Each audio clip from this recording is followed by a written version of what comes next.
saya serat untuk amalan-amalan fadail amal, untuk amalan-amalan yang dhaif ni sebab ada pihak itulah tak belajar sebenarnya, mengatakan semua yang ini tidak sahih, hadis ini tidak sahih. Di dalam tradisi ilmu hadis ada banyak kan peringkat. Jadi hadis sahih ini digunakan ataupun ada penjelasan ini, walaupun kadang hadisnya tidak sahih tetapi dia boleh menjadi sahih daripada ataupun atas sebab-sebab yang lain untuk ilmu periwayatan. Walaupun hadis hasan dan sebagainya, semua hadis boleh digunakan. Cuma yang disebutkan ditekankan hadis sahih itu pun berbeza menurut ulama. Sebab Imam Syafi'i ada syarat-syarat dia yang sendiri kenapa hadis ini menjadi sahih. Imam Abu Hanifah dia pun ada syarat-syarat dia, ada sedikit kelainan. Hadis ini boleh diterima sebagai satu. Kesimpulannya, hadis sahih ini digunakan untuk mengeluarkan hukum suatu perkara, menjadi sumber hukum. Hadis adalah hadis yang sahih. Jadi maknanya selain daripada itu tetap digunakan. Maka guru-guru hadis kita menyatakan adalah satu kejahilan bagi mereka yang membuang semua hadis yang tidak sahih. Sebab hadis banyak. Sebab hadis sahih itu mungkin dhaif dari segi periwayatannya, tetapi asalnya adalah kata-kata Rasulullah sallallahu alaihi wasallam. Selagi mana tidak ada bukti bahawa hadis itu maudhu', itu memang dilarang. Tak ada orang yang mempertikaikan bahawa hadis maudhu' ini dilarang. Semua orang. Maudhu' ini maknanya dibuat-buat, direka-reka. Jadi berbalik kepada syubhat tadi.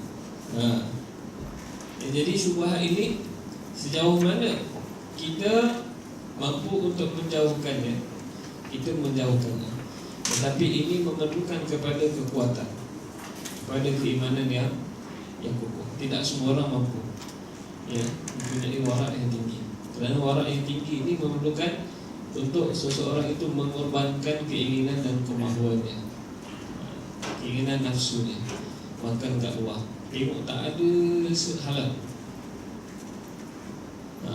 Tapi ada kedai Melayu. Kalau nak warak kan, kita berlapar ke Bundur sampai balik rumah, kita masak sendiri, sembelih sendiri ayam, kemudian kita campur gula sendiri, kita sembelih, baru bebas daripada syubhat.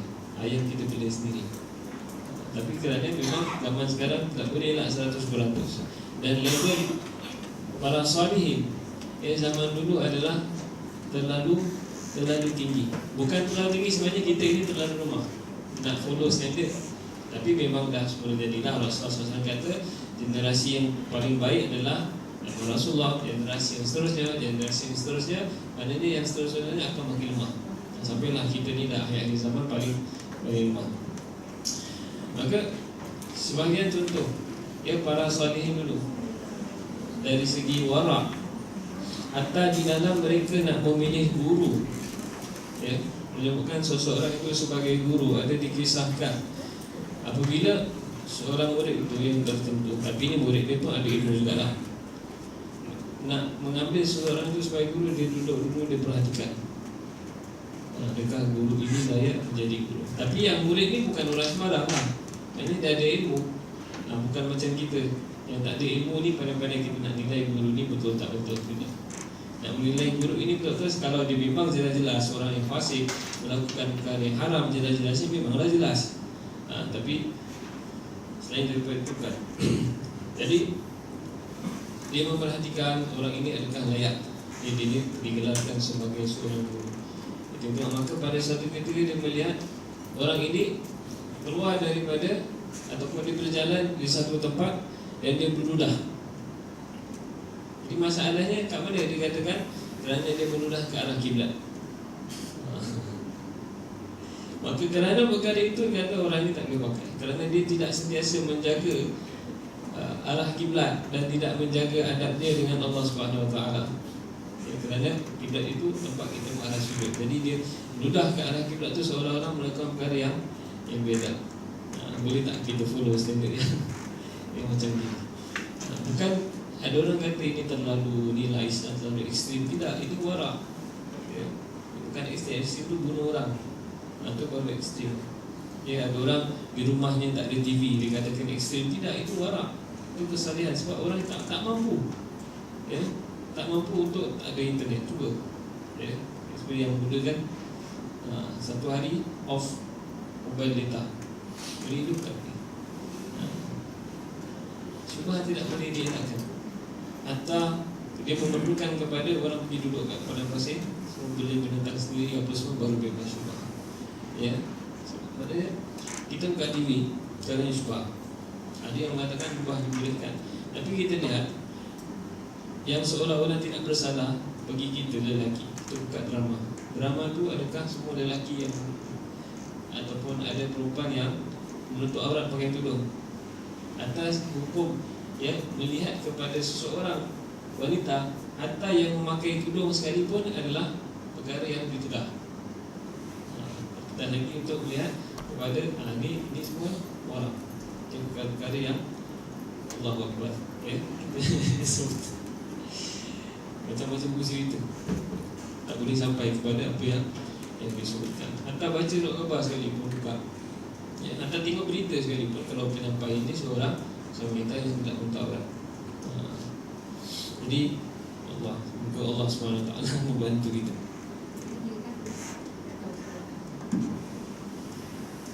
Hukum melihat wanita yang tak mentaurat dosa. Baik. Jadi seterusnya bahagian kedua di sini, Rasulullah SAW mengajar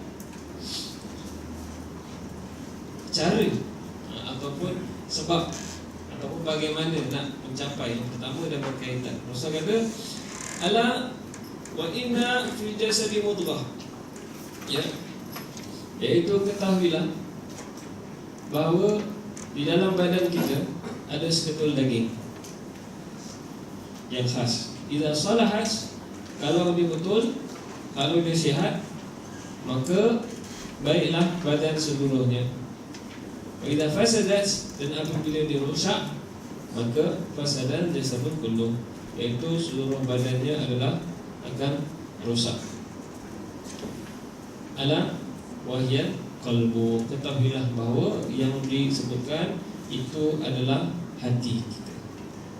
Jadi semua berbalik kepada hati. Hati mau baik, betul tak? Hati mau baik. Hati yang baik itu akan menjauhkan diri daripada larangan Allah. Bukan menilai seseorang itu seorang yang saleh ataupun seorang yang fasik dengan hati yang kelihatan baik. Hati yang baik itu, kalau kita ni sekarang ni, kita nak menetapkan istilah-istilah ni, kita nak kena sebenarnya kembali kepada persepsi Islam sebenarnya tentang perkara tersebut. Worldview ataupun maknanya bagaimana Islam memandang perkara tersebut, bukan bagaimana orang bukan Islam memandang perkara tersebut. Sebab pada kita yang sebenarnya orang yang baik adalah orang yang beriman kepada Allah dan Rasulnya, menjunjung perintah Allah dan menjauhkan diri daripada larangan Allah Subhanahu wa Ta'ala. Bukan orang yang akhlaknya baik tetapi melanggar perintah Allah. Dia baik dari satu sudut, lagi satu sudut tidak baik. Sebab kalau dia baik, lagi utama dia menjunjung perintah Allah, menjaga akhlaknya terhadap Allah Subhanahu wa Ta'ala.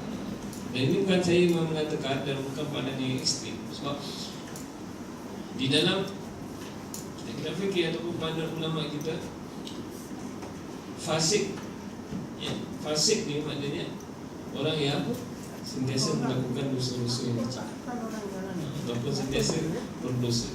Jadi kalau nak betul-betul ikut kategori seperti mana ditetapkan oleh ulama kita dulu, kita semua orang-orang yang fasik. Atau ulama mengatakan, sebab apa kita, contohnya di dalam pernikahan, saksi itu mesti saksi yang adil. Adil ni bukan bermakna dia seorang yang jujur, tapi adil di dalam istilah kitab ataupun Islam adalah adil adalah orang yang salih, dan dia bukan seorang yang fasik, bukan yang melakukan dosa. Maka banyaklah dia meletakkan ciri-ciri seorang yang fasik, meletakkan dosa-dosa yang kecil. Jadi standard dulu sampai dengan sekarang memang tidak ada beza. Maka ulama mengatakan kerana zaman sekarang sudah tidak ada orang ataupun jarang sekali orang yang tidak fasik, maka kita hanya melihat zahirnya siapa yang paling kurang fasik itu boleh bersih untuk menjadi saksi nikah. Okay. Jadi penjelasan hati yang baik itu adalah hati yang sentiasa mengingati Allah Subhanahu wa ta'ala. Hati yang dihidupkan. Hati yang baik itu bukan orang yang akhlaknya baik semata-mata. Jadi sebab orang-orang yang bukan Islam, tidak beriman kepada Allah dan Rasulnya, adakah dia punya hati yang baik? Hatinya baik dari sudut apa? Mengikut pemahaman siapa. Sedangkan Allah mengecam ya orang-orang yang tidak beriman kepada Allah dan Rasulnya, walaupun akhlaknya baik macam mana sekalipun. Jadi semua berbalik kepada hati, dan hati ini disebutkan di dalam hadis lain menjelaskan bahawa apabila seseorang itu melakukan dosa akan timbul titik hitam di dalam hatinya. Maka apabila dia ulang-ulang melakukan dosa, bertambah-tambah titik hitam sampaikan hatinya itu diselubungi dengan kehitaman. Ya, ataupun disebutkan di dalam hadis lain bahawasanya hati kita ini adalah berkarat seperti mana karatnya bersih. Maka mengilatkannya, membersihkannya adalah dengan berzikir dan juga membaca Al-Quran. Jadi hati yang tidak dibersihkan dengan ibadah, dengan perkara yang mendekatkan diri kepada Allah, itu yang menyebabkan seseorang itu jauh daripada Allah. Tidak baca Quran dan tidak suka berzikir, hatinya menjadi keras. Ia tidak betulkan hatinya. Jadi kita tengok hati yang tidak baik inilah yang tidak dapat bezakan. Dia tahu halal haram, tapi dia nak buat haram tu macam rasa tak bersalah, dan dia tinggalkan kewajipan itu rasa tak bersalah. Itu ciri-ciri, ya, tanda-tanda hati kita tu dah mula jauh, dah mula mengeras. Tanda-tandanya adalah malas untuk beribadah. Tanda-tandanya adalah mengikut nafsu lebih, ya, dan tidak menjunjung perintah Allah Subhanahu wa ta'ala. Tuan Rasulullah katakan, di dalam badan kita ada satu yang dipanggil sebagai hati. Kalau dia betul, maka betul lah. Maka dia adalah seperti raja. Raja kalau betul, Prime Minister kalau betul, pemimpin kalau betul, maka semua menjadi betul sebab dia yang memerintah. Maka kalau pemimpinnya dan rajanya tidak betul, maka masalah. Sebab masyarakat ataupun rakyat. Begitu juga bagi badan kita, maka hati ataupun raja bagi anggota tubuh badan kita yang lain adalah hati. Jadi semua memang betul tak? Istilah hati membaik. Tapi betul-betul mengikut pemahaman Islam, hati membaik ini adalah hati yang tidak meninggalkan perintah Allah. Sebab kita akan dapat, contohlah orang pergi umrah, pernah pergi umrah. Siapa yang pernah pergi umrah akan dapat, bila dia balik tu akan rasa kelainan sikit. Sebab dah 10 hari beribadah. Bukan semata-mata kerana dia dekat Mekah dengan Madinah, tetapi kerana hari-hari nampak Kaabah, hari-hari ziarah Rasulullah, hari-hari sembahyang Jumaat 5 waktu dekat masjid. Saya balik jauh dengan maksiat. Dia tidak buang masa, banyak-banyak beribadah kepada Allah SWT. Itu antara sebab kenapa balik umrah dan sebagai orang, ataupun balik haji ataupun umrah dan selain. Sebab hati dia, perbuatannya hari-hari diisi, dipenuhi dengan ibadah, dijauhkan perkara yang dilarang, perkara haram, dan tinggalkan lama. Maka bila balik tu daripada umrah ataupun haji, dia rasa macam baik sikit. Maknanya hati dia dah dibersihkan sedikit. Jadi puasa dekat sana, bila dah banyak-banyak ibadah, makin senang beribadah. Tapi bila balik Singapura, dalam keadaan Singapura, beza tak? Rasa kan? Siapa yang pernah ada dalam keadaan tersebut, kerana di dalam suasana dan keadaan gini lalai daripada ingatan Allah SWT, maka hatinya timbul berbeza. Pada satu ketika boleh kita rasa bersalah untuk melambatkan solat, pada ketika yang lain kita tak kisah pun solat ataupun tidak. Jadi itu hati manusia. Yang iman kita bergantung juga kepada itu, dan iman kita mengikut faham Ahlussunnah wal Jamaah bertambah dan berkurang. Bertambah dengan ibadah dan kekurangan dengan jauh daripada Allah Subhanahu wa taala. Sebelum kita teruskan menjawab persoalan, ibu tadi menyatakan bahawa tentang seorang yang bekerja sebagai stewardess. Dah, kesimpulannya, perkara yang dilarang daripada Allah banyak dilakukan di dalam pekerjaan tersebut. Yang tidak menutup aurat dan sebagainya, sepatutnya itu yang dirisaukan terlebih dahulu. Sebelum dirisaukan tentang gajinya ataupun tidak. Dan perbuatannya hari-hari dipenuhi dengan perkara yang haram, iaitu tidak menutup aurat. Ada percampuran antara lelaki. Dan lagi satu, dan yang jelas-jelas paling haram adalah selain daripada itu adalah kalau kena arak. Sebab arak ni Rasulullah jelaskan semua yang berkaitan arak adalah berdosa. Minumnya, tak minumnya, bartender, mengatakan bartender bukan minum, ya, arak dia dilarang. Atau jadi dispatch rider ataupun menjadi driver lori kargo ada arak, walaupun salah. Segala yang berkaitan dengan arak, yang memindahkan, yang membawanya, yang menghantar, yang menyiapkannya dan sebagainya, maka dia pun bersalah. Hadis yang ketujuh, an Abi Ruqayyah bin Ausin ad-Dari radhiyallahu anhu telah berkata bahwasanya Nabi SAW berkata, ad-dinu nasihah. Betul kan nombor 7? Ya. An Abi Ruqayyah, ya, sahabat Nabi SAW mengatakan bahwasanya Rasulullah berkata, ad-dinu nasihah, bahawanya di agama ini adalah nasihat. Qulna liman, maka sahabat-sahabat bertanya, nasihat untuk siapa? Rasulullah berkata, untuk Allah, lillahi, wali kitabihi, wali rasuli, wali a'immatil muslimina wa ammatihim. Maknanya agama itu nasihat bagi siapa? Bagi Allah, bagi kitabnya, bagi rasulnya, dan juga bagi sekalian pemimpin-pemimpin Islam dan orang ramai mereka. Apa itu nasihat? Nasihat maknanya yang biasa kita faham adalah menyampaikan, ya, nasihatlah kepada orang. Jadi nasihat ini sebenarnya maknanya adalah menginginkan kebaikan untuk seseorang itu. Jadi sama ada apa cara yang kita gunakan pun nasihat juga lah untuk menginginkan kebaikan ataupun memberikan kebaikan kepada orang tersebut. Jadi apa makna nasihat untuk Allah? Kita kalau ambil zahir maknanya rosaklah kalau tidak ada penjelasan. Sebab apa? Sebab kita kalau baca terjemahannya kita tak boleh faham. Kita boleh faham tak? Rasulullah kata agama kita adalah nasihat. Kami bertanya untuk siapa? Rasulullah berkata untuk Allah. Boleh faham tak maknanya? Apa nasihat untuk Allah? Kita nasihat Allah, Allah ada salah ke?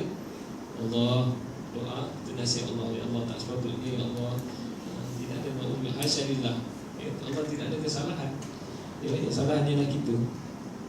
Jadi menginginkan ataupun nasihat adalah untuk Allah, maknanya kita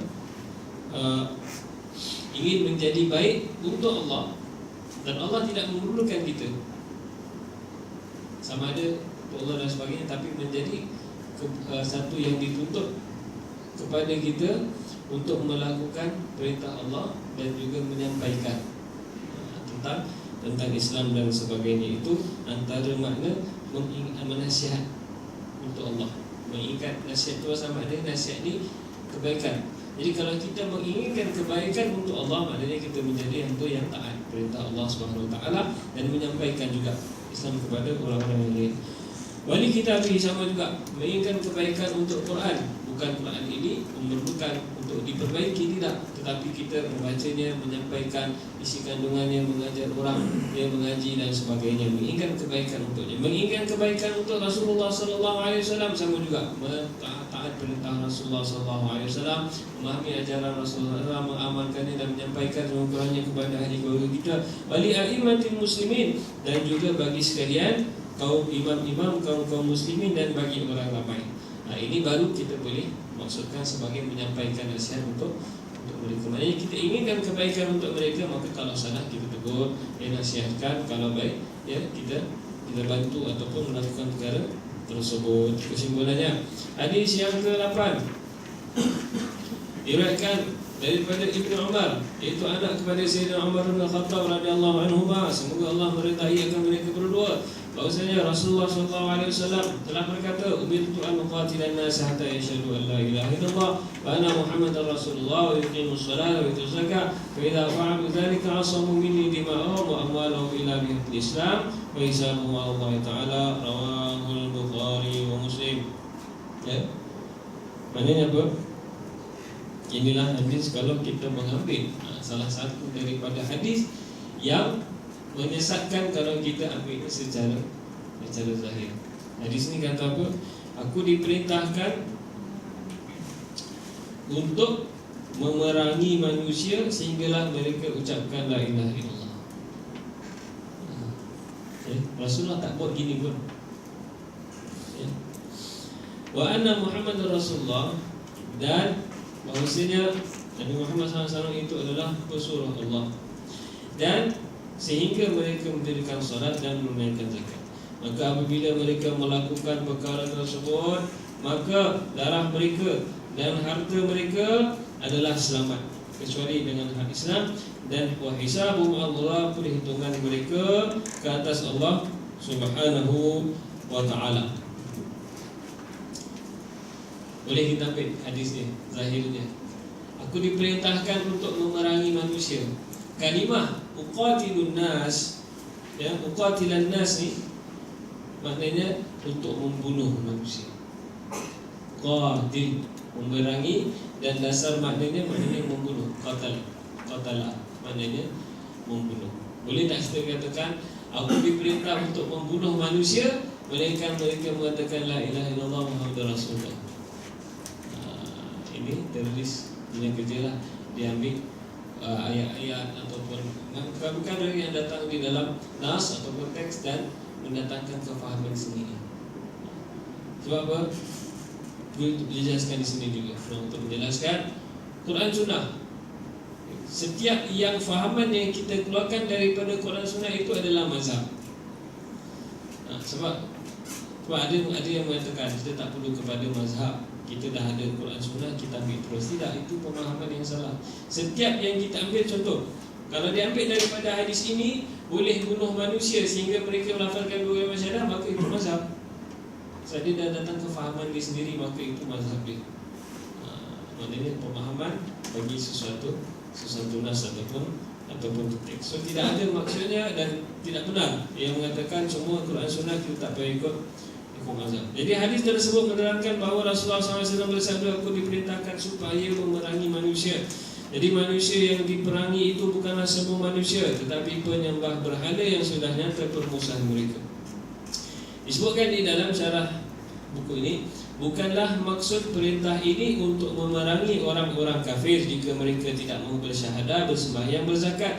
Ini adalah memerangi mereka kerana hal tersebut berlawanan dengan kesucian dan ketinggian roh pengajaran Islam yang murni.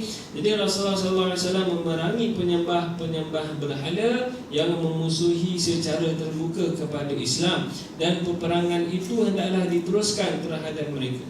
Di sini kuncinya, yang memusuhi secara terbuka kepada Islam. Jadi di dalam Islam, ya, perintah untuk memerangi orang-orang kafir, sama ada di dalam Quran dan semua ayat Quran ataupun semua hadis yang menyatakan perkara tersebut adalah apabila diperangi, apabila Islam diserang, orang-orang Islam diserang, ia diperangi. Di dalam ayat Quran mengatakan, di mana sahaja kamu berjumpa dengan orang kafir, maka sempitlah jalan mereka, perangilah mereka. Ini semua berkaitan dengan konteks peperangan dan apabila mereka di dalam keadaan perang. Hatta ada hadis yang menyatakan ataupun di dalam Islam juga mengatakan tidak semua orang kafir itu menjadi jahat hatta di dalam keadaan peperangan sekalipun. Ada orang yang bukan Islam tapi dia tidak memerangi Islam, maka dia tidak menjadi musuh yang diperangi. Itu adalah orang yang kita mendakwah kepada mereka. Rasulullah dalam sejarah Islam tidak ada provocation ataupun peperangan yang dilakukan oleh Rasulullah SAW melainkan untuk mempertahankan diri ataupun bila ada masalah. Okey.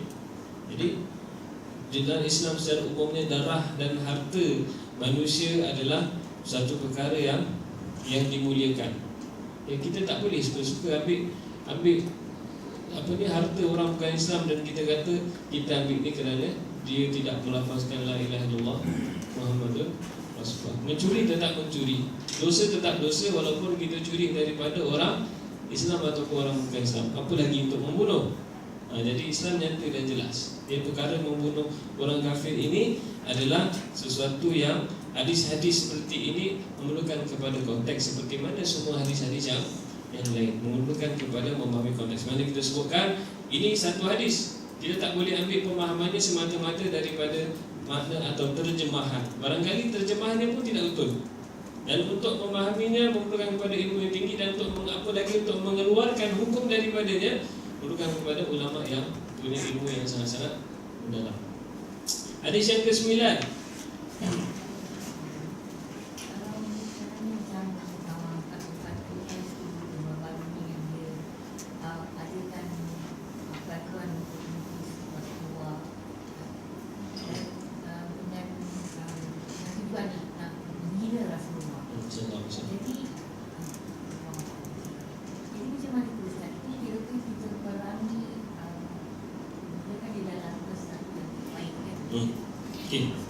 Sebab perang ni bukan satu yang kita suka-suka buat. Pada zaman Rasulullah dan sekalian sejarah pemerintahan Islam memerlukan kepada khalifah, ada khalifat, ada kepimpinan Islam. Ketua saja yang boleh mengislamkan perang, maka boleh perang. Jadi terutama sekali pada zaman sekarang di mana tidak ada kepimpinan Islam, itu yang ISIS ni, Islamic apa? IS apa? Islamic State. Dia mengaku kepimpinan Islam. Jadi dengan itulah dia melakukan perkara tersebut. Sebab perkara ini memerlukan kepada khilafah, kepada khalifat, kepada kepimpinan Islam. Dan kepimpinan Islam ini bukan urusan kita. Sekarang ni kita tunggu Imam Mahdi keluar. Last kali kepimpinan Islam ada adalah di Daulah Osmaniyah, kepimpinan Ottoman di Turki. Last kali khalifah kepimpinan Islam, lepas tu dan tidak ada lagi khalifah. Dah habis zaman pemerintahan Islam, dah tak ada lagi. Sampailah sekarang, sampailah pada akhir zaman. Bukan urusan kita untuk membangkitkan. Tunggu bila ini dah disebutkan di dalam tanda-tanda hari kiamat. Jadi bukan urusan kita untuk bunuh orang. Tidak pernah ada untuk memerangi, atau memerangi pun. Kita ditugaskan apa saja untuk menunjukkan akhlak yang mulia di dalam kebanyakan keadaan. Bergantung pada keadaan. Jadi kita marah-marah tu tak semestinya membunuh. Kepada mereka yang menghina Rasulullah, banyak perkara berkaitan menghina Rasulullah SAW ini, banyak sudut kita kena tengok. Termasuklah antara sudut yang penting adalah memperbaiki diri kita. Kerana orang-orang yang bukan Islam ini menghina Rasulullah kerana mereka melihat Rasulullah itu melalui orang-orang Islam yang mereka nampak. Jadi yang menghina Rasulullah sebenarnya adalah kita sendiri. Itu dari satu sudut lah kalau kita nak melihat penghinaan kepada Rasulullah SAW. Orang Islam sendiri tidak menggambarkan Rasulullah yang betul, sampaikan orang bukan Islam itu mengatakan Rasulullah begitu dan begini kerana mereka melihat orang Islam tidak menggambarkan apa yang mereka gambarkan. Hadis yang ke-9 Nabi Hurairah radhiyallahu anhu, Abdurrahman bin Sakhir Ad-Dawsi, sahabat Rasulullah Abu Hurairah mengatakan radhiyallahu anhu, semoga Allah menyertai akannya, telah mengatakan,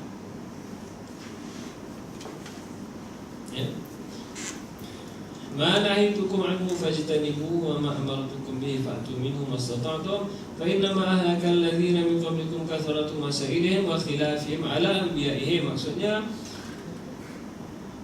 apa yang telah aku tegahkan kamu, maka kamu menjauhinya. Apa yang aku perintahkan, maka hendaklah kamu kerjakan. Barang yang kamu kuasa, maknanya yang kita mampu, sedaya upaya. Fa inna ma ahlakal ladzina min qablakum, sesungguhnya telah binasa orang-orang yang sebelum kamu, kasratu masailihim, iaitu banyak pertanyaan mereka dan perselisihan mereka terhadap nabi-nabi kita. Apa yang Rasulullah perintahkan pengajarannya daripada Islam. Rasulullah perintahkan kita buat, ya, yang baik tanya. Dan Rasulullah larang kita tinggalkan. Rasulullah suruh kita buat, banyak kewajipan kita, fa'tu minhu mastata'tum, maka datangkanlah daripadanya, buatlah apa yang kamu mampu daripadanya. Maknanya kita lihat perbezaan antara kedua ayat ini. Apa yang Rasulullah telah larang, tinggalkan, ya. Apa yang diperintahkan, buat mana yang mampu. Nampak tak perbezaan ayat? Maksudnya Rasulullah larang, tidak boleh tinggalkan apa yang mampu, kena tinggalkan semua. Tapi dari segi kewajipan, buat apa yang mampu, ya. Kita terbalik. Dan fa inna ma ahlakal ladina min qablikum, umat-umat terdahulu telah binasa kerana banyak pertanyaan dan perbezaan. Ini bukan bermaksud perbezaan pendapat yang kita hadapi pada hari ini, tetapi adalah seperti mana Bani Israel apabila diperintahkan, maka mereka sengaja cari pasal, bertanya-tanya, ini ke maknanya, ini ke maknanya, seperti mana macam maknanya perkara yang jelas tidak perlu ditanya lagi, sebab itu akan menyusahkan lagi. Seperti mana kaum Yahudi apabila Nabi Musa alaihissalam, dia menyampaikan perintah Allah supaya orang-orang Yahudi ini menyembelih kambing, lembu. Wa idh qala Musa liqaumihi inna Allaha ya'murukum an tadhbahu baqara qalu atattakhidhuna qala a'udzu billahi min syaitonir rajim. Ya, Allah memerintahkan mereka supaya menyembelih lembu. Kemudian mereka tanya lembu macam mana, maka Allah menjelaskan lembunya kena la faridun wa la bikrun awanun baina dzalik, bukan yang tua, bukan yang terlalu muda. Kemudian mereka bertanya pula, lembu warna apa? Kan senang, suruh sembelih lembu, cari lembu sembelih. Tapi kerana mereka bertanya, maka mereka menyusahkan diri sendiri sampai tak mampu, maka binasalah mereka. Maka tanya warna apa? Warna kuning, kekuning-kuningan. Safraun launuha faqi'un launuha tasurrun nadhirin. Kemudian mereka tanya lagi, jelaskan lagi, macam mana penjelasannya lagi, macam mana lembu dia. Maka Allah SWT menyatakan, la tadulun tuthirul arda wa la tasqil hartha, lembu yang tidak digunakan untuk buat kerja. Lembu yang digunakan untuk apa? Menyiram ataupun zaman dulu punya farming lah, digunakan untuk kerja. Maka kan lagi banyak kerja untuk buat. Jadi kaum Israel, Bani Israel ini binasa kerana antara sebabnya adalah kerana suka cari pasal. Jadi yang dah jelas tu buat. Jangan terlalu banyak. Tapi beza, ini beza dengan warak yang kita sebutkan tadi. Nah, hadis yang terakhir kita baca, diriwayatkan daripada Abu Hurairah radhiyallahu anhu telah berkata Rasulullah sallallahu alaihi wasallam, innallaha ta'ala thayyibun la yaqbalu illa thayyiba wa innallaha amara al-mu'minina bima amara bihi al-mursalin faqala ta'ala ya ayyuhar rusulu kulu min at-thayyibati wa'malu shalihan wa qala ta'ala ya ayyuhalladzina amanu kulu min at-thayyibati ma razaqnakum thumma dzakara rajulun yutilu safara ash'atha aghbara yamuddu yadayhi ila samai ya rabbi ya rabb wa mat'amuhu haram wa mashrabuhu haram wa malbasuhu haram wa ghudhiya bil haram fa anna yustajabu lah. Hadis ini mengandungi banyak penjelasan dan banyak pengajaran, dan hari ini kita cuma baca terjemahannya saja. Rasul berkata, Allah itu baik, tidak terima melainkan yang baik. Sesungguhnya Allah memerintah orang-orang mukmin dengan apa yang diperintahkan kepada sekalian Rasul. Maka Allah berfirman, hai sekalian Rasul, makanlah dari yang baik dan beramallah yang baik. Dan Allah berfirman, hai sekalian orang yang beriman, makanlah dari segala yang baik yang telah direzekikan kepada kamu. Kemudian ia menyebutkan seorang lelaki yang jauh perjalanannya, kusut masai rambutnya, berdebu mukanya, menghulurkan, menadah dua tangannya ke langit. Hai Tuhanku, padahal makanannya haram dan disuapkan dengan haram, maka bagaimanakah akan diperkenankan baginya? Jadi kita perhatikan, ya, seperti mana kita sebut pada awal sekali, Rasulullah Imam Nawawi mengatakan hadis 40 ini adalah hadis mengenai asas Islam. asas Islam. Ya, ada hadis 40 pasal akidah, ada hadis 40 pasal akhlak, ada hadis 40 pasal dakwah, ada hadis 40 pasal dan sebagainya yang lain-lain. Maka Imam Nawawi ini mengumpulkan hadis 40 ini adalah mengenai asas agama. Jadi sejauh ini kita lihat ya, semua asas agama, daripada niat, kemudian daripada amalan-amalan, kemudian menjauhkan diri daripada perkara yang haram, penjelasan tentang hati dan sebagainya. Jadi hadis ini menjelaskan tentang hubungan kita dengan Allah Subhanahu wa taala, dan yang menghalangnya adalah perkara yang dilarang oleh Allah Subhanahu wa taala. Tidak sempat kita menjelaskan semua. Jadi seperti mana yang kita sebutkan tadi, ya, Allah menerima yang baik dan menolak yang tidak baik. Dan perintah Allah kepada Nabi, makanlah daripada baik dan lakukanlah amal saleh. Ya, dan ini juga adalah apa yang telah Allah perintah kepada umat-umat yang terdahulu melalui para rasul-rasul yang terdahulu. Kemudian dan akhir sekali, kembali juga kepada kepentingan menjaga halal dan haram, di mana seseorang lelaki di tengah-tengah padang pasir, ya, seolah-olah mengisyaratkan bahawa orang ini di tengah padang pasir dan kehausan dan tidak ada, ya, dia sampai ke mana-mana, maka dia berdoa kepada Allah, ya Rabb, berilah bantuan. Maka Rasulullah mengatakan di sini, sedangkan makanannya haram, sumber minumannya adalah daripada yang haram, fa'anna yustajabulah, bagaimana Allah nak kabulkan doa dia? Dia tak dengar cakap Allah, tapi bila dia perlukan Allah, baru dia nak minta. Macam mana nak diterima doa dia? Jadi di sini juga ada pengajaran berkaitan berdoa kepada Allah SWT. InsyaAllah kita sambung minggu depan.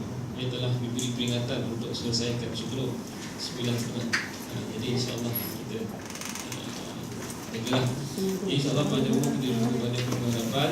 Di Hudang saya pula, saya tak pasti nak pastikan sama ada masjid ada apa ke acara Islam Miras dan sebagainya. Tapi tentatively InsyaAllah kita teruskan pada silah minggu depan selepas maghrib. Aku tutup lihada wa astagfirullahaladzim wa liwalakum wa astagfirullah min qawlin bila amalin. Sallallahu alaihi wasallam Muhammadin wa ala alihi wa sahbihi wa sallam. Alhamdulillah Rabbil Alamin. Terima kasih. Assalamualaikum warahmatullahi wabarakatuh.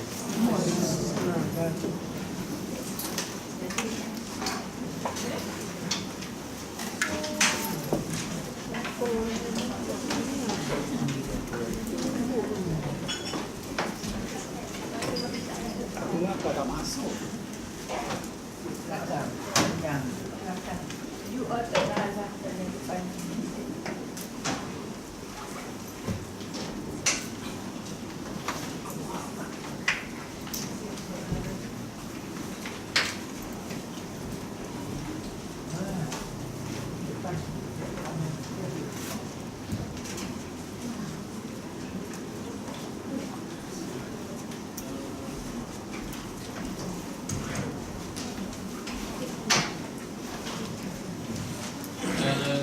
Saya diminta umumkan juga, makan jamuan kat luar ni untuk peserta, peserta kelas juga lah. Jamuan kat luar.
Loh,